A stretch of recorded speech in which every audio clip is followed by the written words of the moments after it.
సరిగ్గా 2 ఏళ్ల క్రితం ఈ ఆంధ్రప్రదేశ్లో వెన్నుపోటు పాలన ప్రారంభమైంది. 2 సంవత్సరాల అధికారంలోకి వచ్చిన తర్వాత సంక్షేమ కార్యక్రమాలు ఎక్కడ కానీ అమలుపరచలేదు. ఆ రోజు 2014 నుంచి 19 వరకు అమలుపరిచిన సంక్షేమ కార్యక్రమాలకు ఈ రాష్ట్రంలో చంద్రగ్రహణం పట్టింది. 2 సంవత్సరాలైంది. అలాగే వెన్నుపోటు పాలన ప్రారంభం నుంచి ఏ సంక్షేమ కార్యక్రమం కూడా పూర్తిగా ఇవ్వలేదు. వ్యవస్థలన్నీ కూడా నిర్వీర్యమైపోయినాయి. వాళ్ళ హామీలుగానే మిగిలిపోయినాయి తప్ప ఎక్కడ కానీ లేకుండా పోయింది. యువతకి ఇస్తామన్నారు, యువతకు వచ్చేసి 3000 రూపాయలు నిరుద్యోగ భృతి ఇస్తామన్నారు, ఉద్యోగాలు ఇస్తామన్నారు. నిరుద్యోగ భృతి లేదు, ఉద్యోగాలు లేవు. అలాగే ఫీజు రియంబర్స్మెంట్ ఇచ్చి ఉన్నత చదువులు చదివిస్తామన్నారు. ఉన్నత చదువులు చదివించడానికి ఫీజు రియంబర్స్మెంటే ఇంకా 4000 కోట్ల రూపాయలు ఇంకా కూడా అప్పుగా పట్టింది. ఈరోజు కాలేజీల యొక్క యాజమాన్యం ఫీజులు ఇవ్వండి లేకుంటే పరీక్షలు కూర్చోవటం అని చెప్తా ఉన్నారు.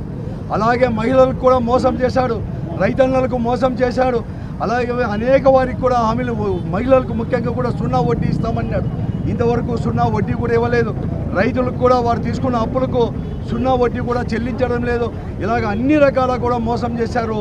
కానీ ఈరోజు చెప్పుకోవడానికి ఏమి లేక డైవర్షన్ పాలిటిక్స్ ఈరోజు 3 పార్టీలు కలిపి టీడీపీ, భారతీయ జనతా పార్టీ, జనసేన పార్టీలు కలిపి కూడా మోసం చేస్తూ ప్రజలు డైవర్షన్ పాలిటిక్స్ చేస్తూ మాట్లాడడానికి ఏమీ లేక, చెప్పడానికి ఏమీ లేక ఈరోజు ఫ్రస్ట్రేషన్లోకి చంద్రబాబు నాయుడు గారు లోనై ఈరోజు జగన్మోహన్ రెడ్డి గారిని వ్యక్తిగతంగా విమర్శిస్తున్నాడు.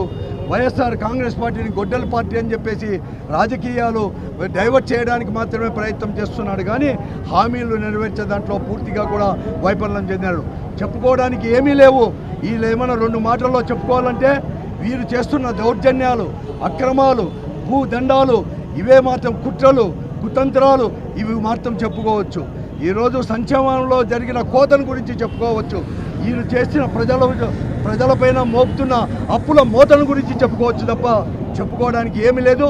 ఈ పరిస్థితుల్లో వైఎస్ఆర్ కాంగ్రెస్ పార్టీ 2 సంవత్సరాలైంది కాబట్టి రాష్ట్రమంతా కూడా ఈరోజు వారు ఇచ్చిన హామీలు ఏదైతే 3 పార్టీలు ఇచ్చి హామీ ఇచ్చారో ఆ హామీల పత్రాలన్నీ కూడా అగ్నికి ఆహుతి కూడా ఈరోజు కూడా ఇప్పుడే మేము చేస్తున్నాం, నిరసన చెప్తున్నాం.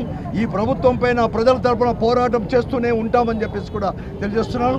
జై వైఎస్ఆర్ కాంగ్రెస్ పార్టీ, జై జై జై.